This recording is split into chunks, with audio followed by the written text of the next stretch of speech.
Hello guys, welcome back to my YouTube channel at for today's video is meron tayong Honda Click V4 dito at bale gagawin natin dito guys is i-change oil natin, papalitan natin ng langis at kanyang gear oil. Nasa 3,000 na yung takbo nito guys. Ayan, nasa 3,017 na pala yung takbo. Bale kasi akong change oil na to. Tara guys, samahan nyo ko i-change oil natin yung Honda Click V4 na to. Ayan, bago ang lahat guys is kung bago ko lang sa ating channel is don't forget to click the like, subscribe at pindutin ang notification bell para update kayo sa ating susunod pang i-upload na videos.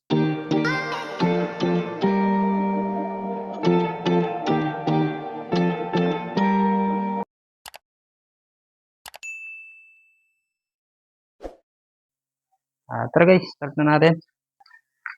Ayan guys, start na natin. Bali yung mga gamit pala natin is nandito na. Yung pangkalas natin sa drain plug, sa kanyang oil strainer, at yung sa kanyang gear oil. Ayan.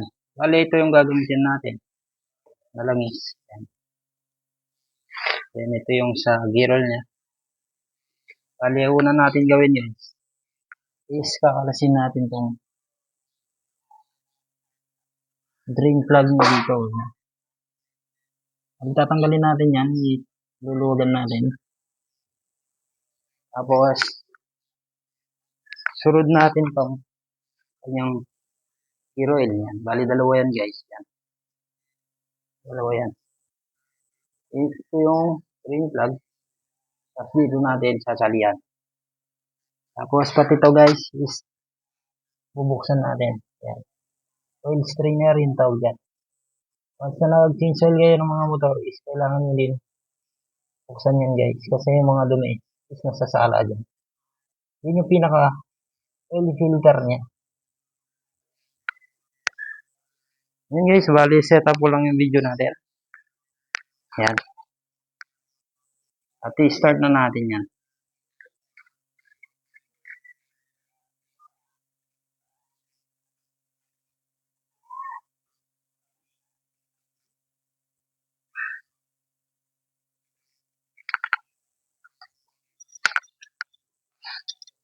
Yan guys, bali unahan natin yung drain plug niya. Size 12 yan. Then counterclockwise yung pagano natin dito. Yan.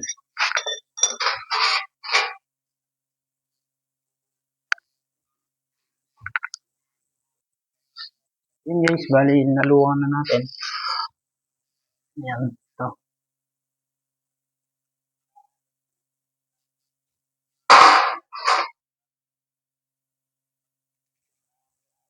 Yan guys.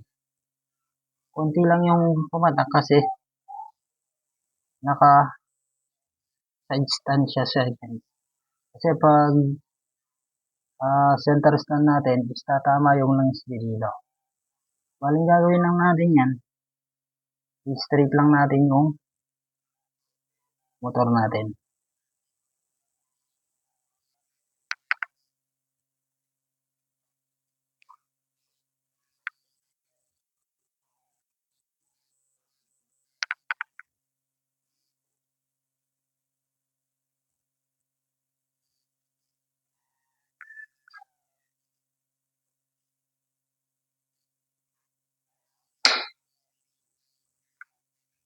Yun guys, bali maghihintay lang tayo ng ilang minuto dyan.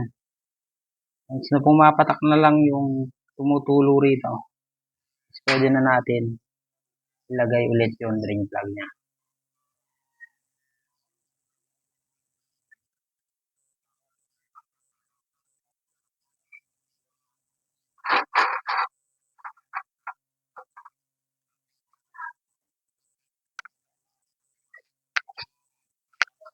Yun guys, habang naghihintay tayo na maubos yung kanyang langis, is linisan na natin yung kanyang drain plug. Then, huwag kakalimutan yung washer niya guys kapag binalik natin. Kasi napaka-importante ng washer. Pag walang washer is maaari siyang tumagas o mag-leak.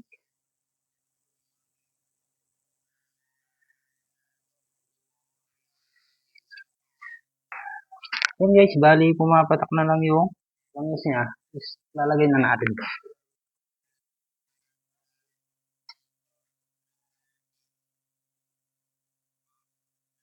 Then, bunasan lang natin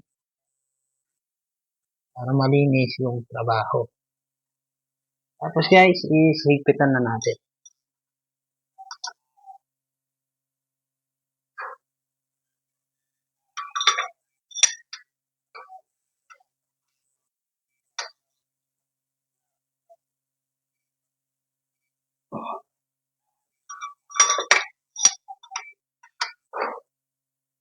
Sa paghigpit guys, sakto lang. 1, 2.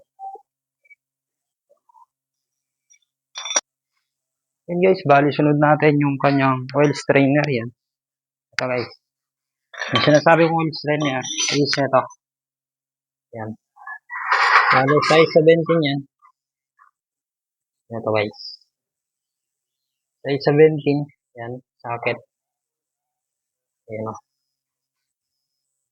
Ano yung pagkalas dyan, counterclockwise din. Tara guys. Start na natin. At drain na natin yung oil strainer.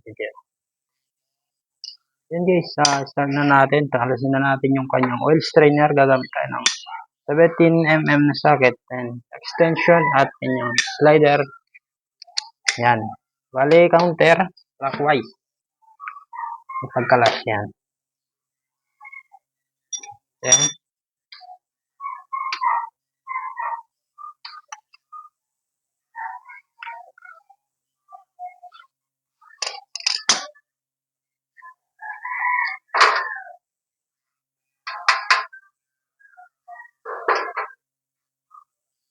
Ayun guys, nakakalas na natin. At lilinisan lang natin to.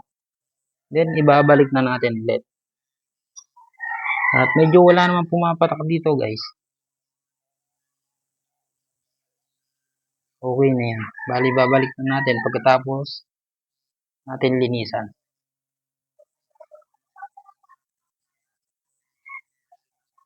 Kasi napaka-importante nito guys na alilinisan natin. Kasi karamihan is nag-i-stuck dito yung mga dumi.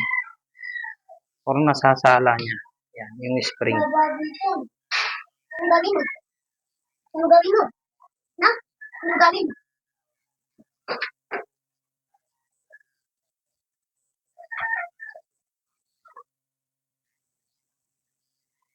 Yan guys, bali nalinisan na natin. Is babalik na natin to.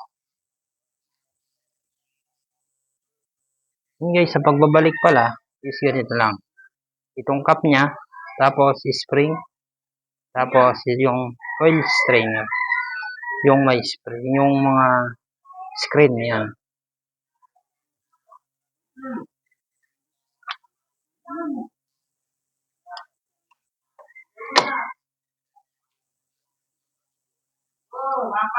Bale, paghigpit naman guys, is clockwise tayo. Saktong higpit din dito guys, is okay na. Para hindi masyadong tumagas or mag-leak yung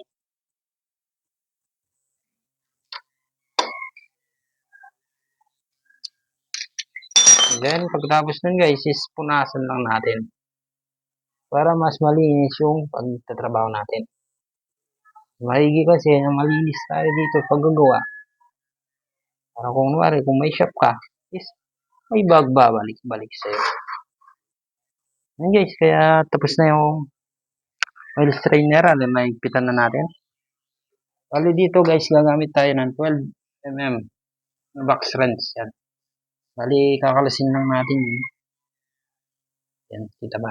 Yan. Kakalasin natin yan guys. Tapos dito natin ilalagay ulit. Kung magsasalin. Yan. ng differential. Hindi kagaya ng mga iba, is dito.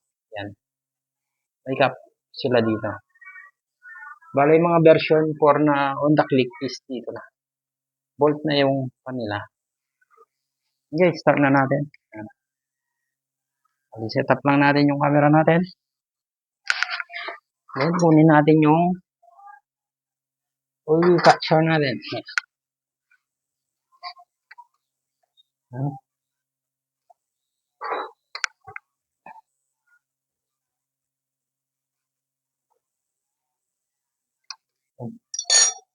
Pag maluwang na yan guys, is may tutulog yan.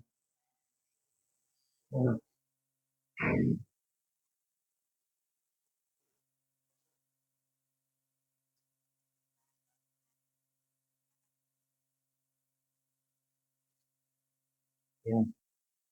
Yung madumi na guys, kaya talagang palitin na.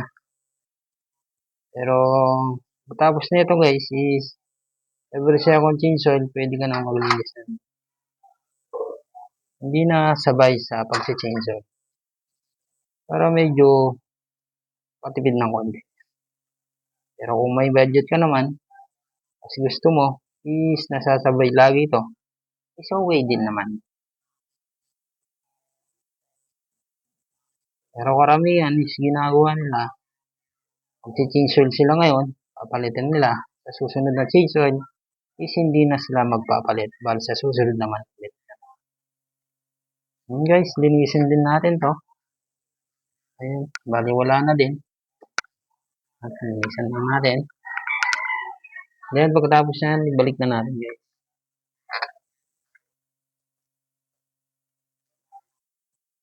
Huwag din kakalimutan yung washer nito guys, kasi napaka-importante mamaya.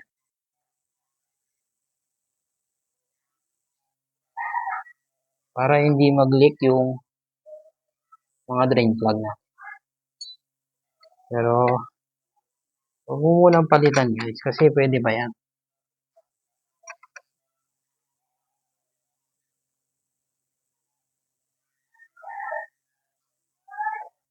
Ay gigpit, isakto din. Kung okay na sa'yo, is huwag mong puwersa ng todo. Okay na yan. Tapos, sunod natin to. Yan. Bali dito tayo magsasalin guys. Yan, buksan lang natin to. Maliit yung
yun guys, bali nabuhos na natin.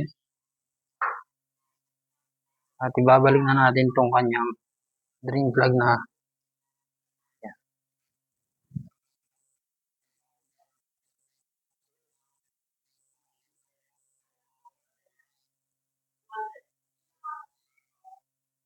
Yan, bali higpitan na natin guys. Pag nasalinan na natin ng langis yan.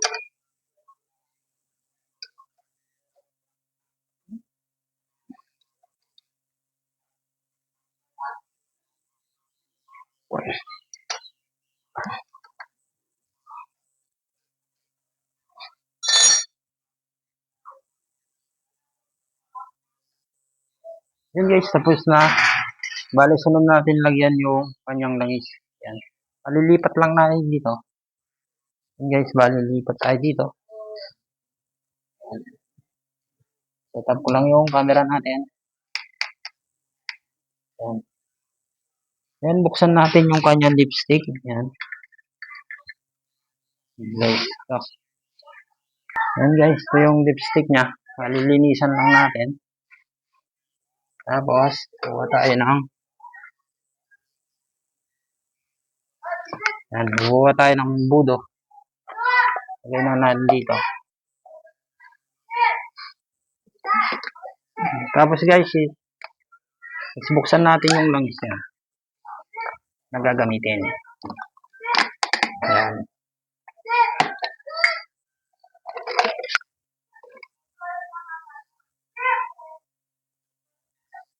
Ayan guys, bali 800 lang yung lalagay natin.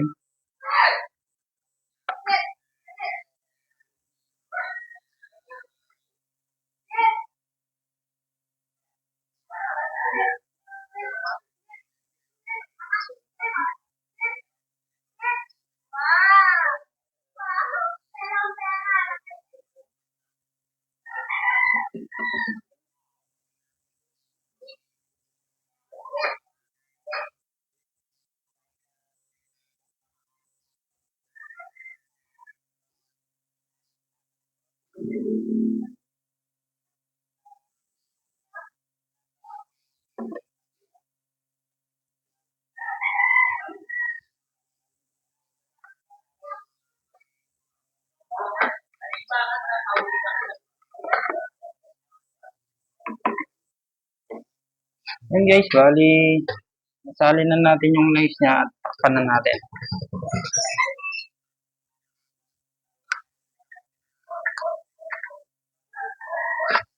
Guys, bali nasali na natin ng langis at kanyang transmission is okay na. Mga drain plug is okay na din. Isdako tayo dito sa kanyang yan, sa kanyang oil indicator dito. Kung paano mag-reset. Yan. Sa mga Honda Click B4 is ganito din. First, gawin natin is pagsabayin lang natin to.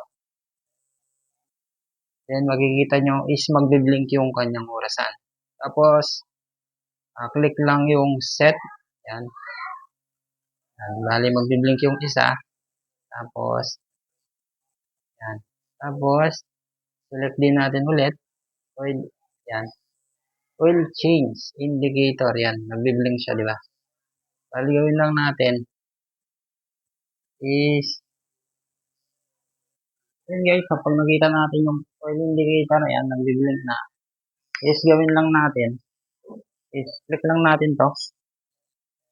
Yan, nakaset na yung 1.5, then, set, tapos patay.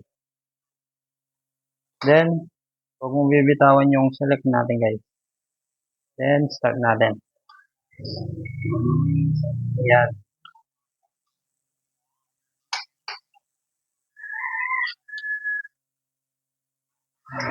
Ayun guys, bali pwede na yun. At na-reset na natin yung kanyang oil indicator kapag ganun. At nakaset na yan ng 1.5.